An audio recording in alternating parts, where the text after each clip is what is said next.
नमस्कार जन टीवी में स्वागत आपका। मैं हूं योगेंद्र। आप देख रहे हैं खास खबर। खास खबर में हम बात करेंगे जीएसटी को लेकर। जीएसटी को लेकर के कहा जा सकता है कि अब बहुत लंबा वक्त नहीं है जिस एक बड़े जश्न को सेलिब्रेट करने देश की सरकार जा रही है, यानी कि 30 जून की मध्य रात्रि जीएसटी लागू हो जाएगा, जिसके लिए जश्न आजादी यानी कि 15 अगस्त 1947 के बाद संसद का सेंट्रल हॉल किसी एक बड़े आयोजन के लिए उपयोग में लिया जाएगा। संविधान में संशोधन।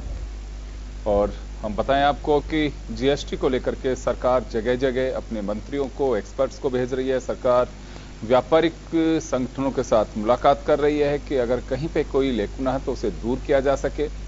खैर, लेकिन अब स्लैब तैयार हो चुके हैं और 4 कैटेगरी में इसे बांटा गया है। सारे एक्सपर्ट्स को लेकर के अपनी अपनी राय है, लेकिन फिलहाल ये कहा जा सकता है कि जीएसटी के नाम पर बाजार में बड़ी एक असमंजस की स्थिति बनी हुई है। व्यापारिक संगठनों को कहना है कि व्यापार बिल्कुल चौपट हो जाएगा, कुछ राहत दी जानी चाहिए। और साथ ही ये भी कहा जा रहा है कि एक बार व्यापारी की आदत में शुमार होगी तो उसके बाद इसे आराम से फॉलो किया जा सकता है। चले हम बात करेंगे, लेकिन फिलहाल जन टीवी की इस खास खबर और रिपोर्ट के साथ आप जरा सुनिए, जीएसटी को समझिए और उसके बाद हमारे पैनलिस्ट के साथ हम लौटेंगे। जीएसटी का मतलब है great step by in India, एक भारत श्रेष्ठ भारत। जीएसटी के गुणगान में अरसे से सरकारी और गैर सरकारी अनेक दावे किए जाते रहे हैं कि इससे आर्थिक विकास और जीडीपी में 1-2 साल में 2% का इजाफा हो जाएगा। अप्रत्यक्ष कर संग्रह 2-3 लाख करोड़ रुपए बढ़ जाएगा, रोजगार बढ़ेंगे, गरीबी खत्म हो जाएगी, भ्रष्टाचार खत्म हो जाएगा और काले धन में जबरदस्त कमी आएगी। लेकिन जैसे जैसे इस कर को लागू करने की तारीख नजदीक आ रही है, देश भर के व्यापारियों में इसे लेकर असंतोष भड़क रहा है। आगे जो व्यापारियों का महाधरना है, महापड़ाव है, बंद है, रास्ता पूरा हिंदुस्तान बंद है। ये जीएसटी के विरोध में है। जीएसटी से इनके लगाने का तरीका बहुत गलत है। जीएसटी तैयार करने में सरकारों ने सालों साल लगाए और व्यापारियों को एक दिन का समय देने को सरकार तैयार नहीं है। कारोबारियों पर बरसों से बीजेपी का ठप्पा लगा है, लेकिन सरकार ही सबसे ज्यादा जुल्म कर रही है। बार बार सरकार व्यापारियों को चोर और काला बाजारी करने वाला बताती है। व्यापारियों का आरोप है कि जीएसटी दिन दहाड़े डकैती से कम नहीं है। आरोप ये भी है कि इससे देश के 90% छोटे छोटे कारोबारी बंद हो जाएंगे। देश का सारा खुदरा व्यापार सेवा क्षेत्र में आता है। देश की जीडीपी में सेवा क्षेत्र का योगदान तकरीबन 60% है। मशहूर व्यापारी के मुताबिक देश में तकरीबन 10 करोड़ छोटे मोटे व्यापारी और दुकानदार हैं। और एक प्रकार से पूरे देश की अप्रत्यक्ष कर व्यवस्था जो है, इनडायरेक्ट टैक्सेशन सिस्टम है, उसको पूरा बदलेगा। और इस दृष्टि से 30 जून की देर शाम को इसको ऑफिशियली लॉन्च किया जाएगा। 1 जुलाई को केंद्र सरकार का देश में जीएसटी को लागू करने का संकल्प शायद पूरा हो जाएगा, लेकिन इस संकल्प के पीछे व्यवहारिक पहलुओं को मोदी सरकार भुला रही है। जिस व्यवहार पर भारतीय अर्थव्यवस्था टिकी हुई है उसे गौड़ कर दिया गया है। कुछ मामलों में जीएसटी ऐसे व्यापारियों पर गाज गिराती नजर आ रही है जो सालों से पारंपरिक व्यापार को संजोए हैं। ब्यूरो रिपोर्ट, जन टीवी। जीएसटी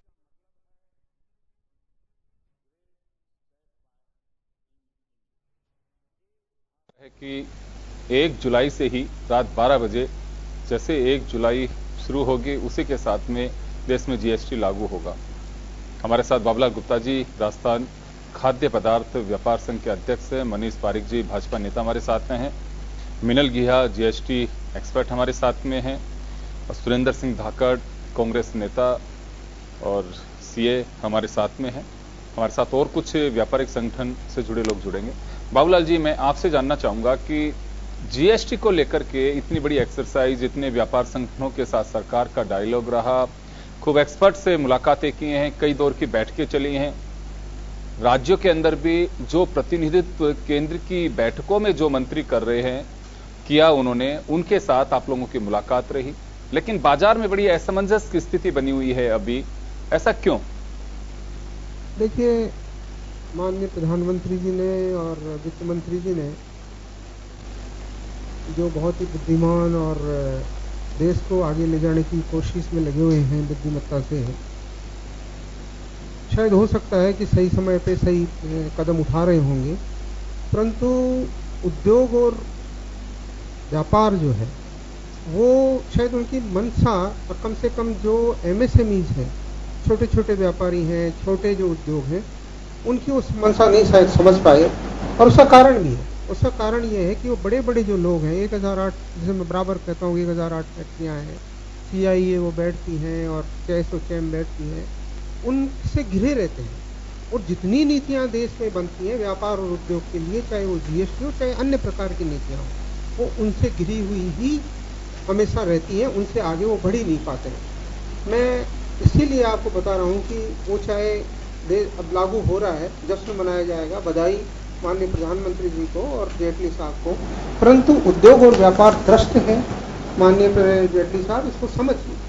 अगर इसको आप नहीं समझेंगे तो ये जो छोटे छोटे व्यापारी हैं, छोटे छोटे जो गुप्ता साहब, सवाल वही है कि ऐसा क्यों है, क्यों व्यापारी? आप देखिए, मैं आपको बताऊं कि अगर हर ट्रेड की आप बात कर लीजिए, मेरे अगर मान लो कृषि उपज की से हम बात करें तो ब्रांडेड और अनब्रांडेड का मामला घुसेड़ दिया, फिर आगे आइए आटा मैदा सूजी में भी वो स्थिति कर दी, फिर आगे आइए सरसों पे वेट और तेल पे वेट का संधारण कर दिया, और कुल मिलाकर के इसको इस तरह से कर दिया कि न खाए और न ढोले, मतलब ये स्थिति होगी। अब दूसरे ट्रेड को आ जाइए। आज हमारे यहाँ सबसे बड़ा ट्रेड है इस राजस्थान का, ज्वेलरी को लाके 3% पे डाल दिया। हम कैसे कम्पीट करेंगे चाइना से और अमेरिका से और दूसरे देशों से? हमें कम्पीट करने की बात कहते हैं कि आप कम्पीट करके आगे बढ़ेंगे, हमारा जो उद्योग है वो इससे त्रस्त हो रहा है। आप देख लीजिए कौन सा ऐसा ट्रेड है जो त्रस्त नहीं हो। आज हार्डवेयर है, हार्डवेयर को लेकर 28% में डाल दिया, और जिनकी कोई अस्तित्व नहीं था, चाय अगर पी किया हो तो आपको 28% देना पड़ेगा। रेस्टोरेंट और होटलों को आपने उसमें इधर उधर कर दिया कि 1500, 2000, 2500, 4000, 5000। अरे भाई, क्या आप धर्मशाला में ही ठहरते रहे? ये देश तरक्की कर रहा है तो उसका लाभ तो सब लोगों को मिलना चाहिए कि आदमी धर्मशाला में ही ठहरता रहे, उनने होटलों तक पहुंचे ही नहीं। रेस्टोरेंट में खाना खाने जाओ तो 28% की बात करते हैं। तो मेरे कहने का मतलब है कि ऐसा कोई ट्रेड नहीं है, कोई इंडस्ट्री नहीं है। मैं MSME की बात कर रहा हूँ। मैं फिर कहता हूँ, मैं बड़ी इंडस्ट्री को तो बड़ा मौज है, एक्साइज ड्यूटी हट गई, अपना एक बार वो लगाएंगे, और जो दुनिया भर के CA और उनके लगे रहते थे उन सब की छुट्टी, और एक CA अपना काम करेगा और टैक्स लगाया, बिल हो गया जारी। बाकी उपभोक्ता जो इससे त्रस्त, अब कहते हैं साहब महंगाई नहीं होगी, मैं कहता हूँ महंगाई भी होगी, तो कोई रोक नहीं सकता इसको। दूसरी बात यह है कि ट्रेड और इंडस्ट्री आज फालतू बैठी हुई है। इंडस्ट्री देख रही है कि कहा जाता है कि इनपुट जो है, जितना भी मेरे पास माल बचा हुआ है, अब उस माल को, बचे हुए को मुझे टाइम लगेगा। हो सकता है मेरे पास 1 साल के पहले का भी माल पड़ा हुआ है, और उसके लिए कहते हैं साहब इसका आपको इनपुट नहीं मिलेगा।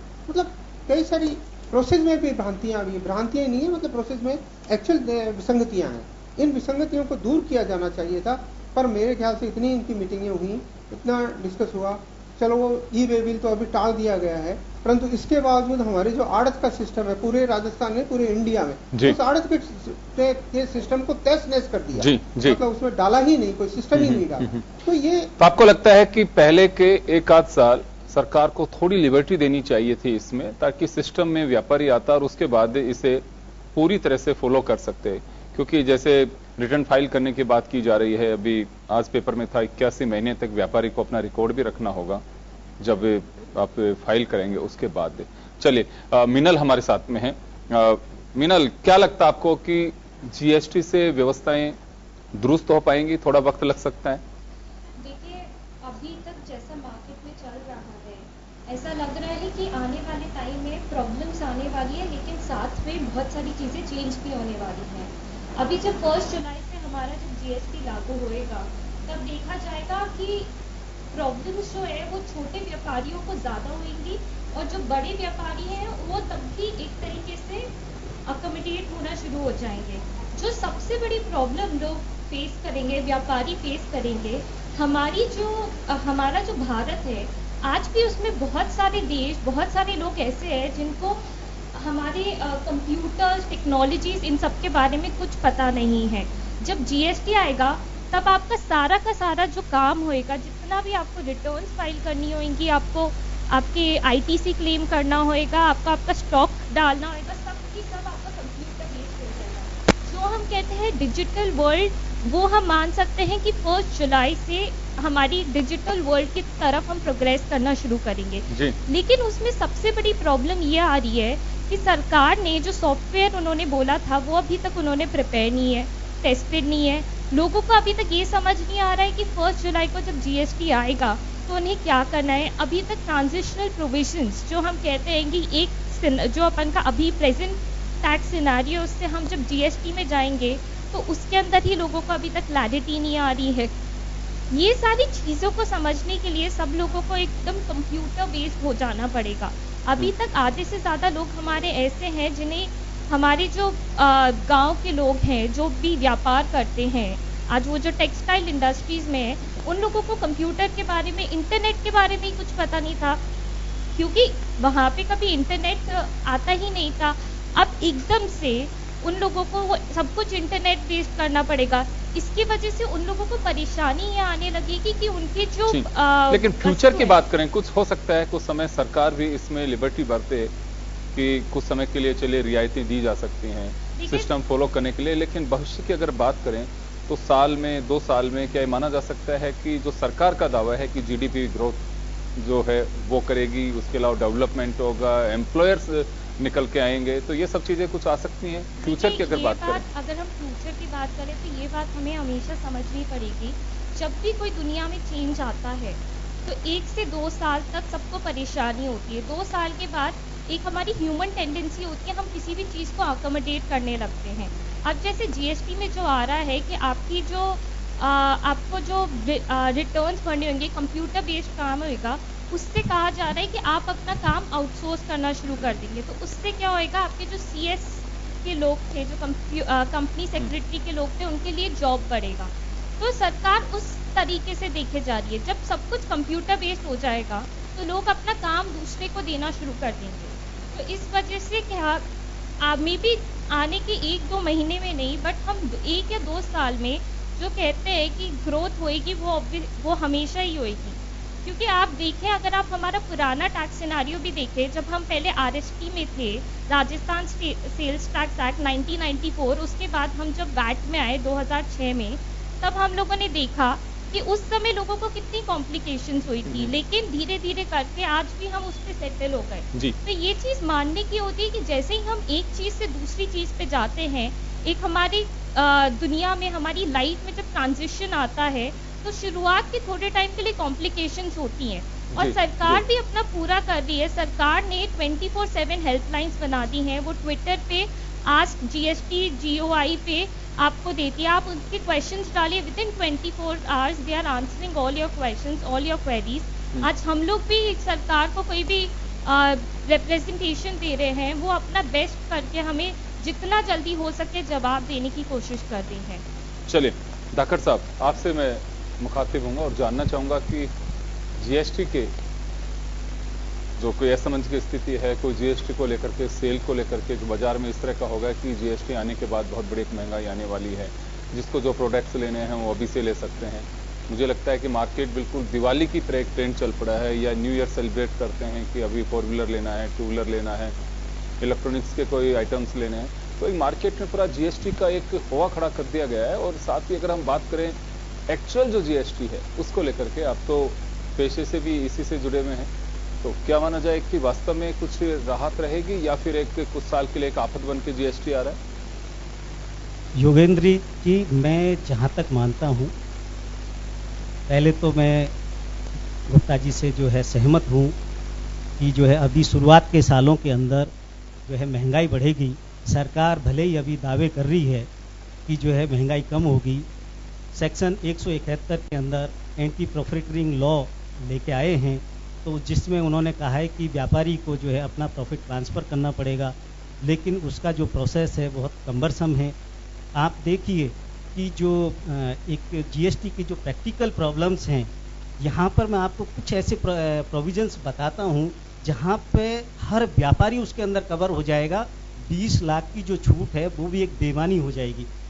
आपको बताते हैं एक रिवर्स चार्ज के अंदर जब यदि कोई आप अनरजिस्टर्ड से कोई परचेज करते हैं, चाहे वो गुड्स है चाहे सर्विसेज है, तो जो रिसिपिएंट है उसको जो है उसके ऊपर टैक्स देना पड़ेगा, उसके लिए परचेज इनवॉइस जनरेट करना पड़ेगा।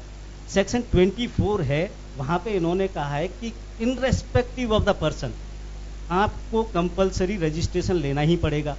और उस सेक्शन 24 के अंदर वहां पे आपने दिया है कि यदि आप नोटिफाइड पर्सन से जो है सर्विस लेते हैं, जो रिवर्स चार्ज के अंदर दिया है उसमें सबसे बड़ी नोटिफाइड सर्विस है आपकी जीटीए की सर्विस है, आपकी एडवोकेट की सर्विस है। यदि आप 20 लाख से कम का भी व्यापार कर रहे हैं और जो है आपने यदि गुड्स ट्रांसपोर्ट एजेंसी के थ्रू माल मंगा लिया या कोई केस के अंदर आपने कोई वकील ले लिया, तो आपको कंपलसरी रजिस्ट्रेशन लेना पड़ेगा, चाहे आपका व्यापार 5 लाख का हो 10 लाख का हो। तो कुल मिला के है कि क्योंकि देखिए बिना गुड्स आए गए, बिना रोड को ट्रांसपोर्ट हुए व्यापारी तक माल नहीं पहुंचेगा, और जब व्यापारी तक माल नहीं पहुंचेगा तो ये रिवर्स चार्ज एक बहुत बड़ी आफत के रूप में आया है।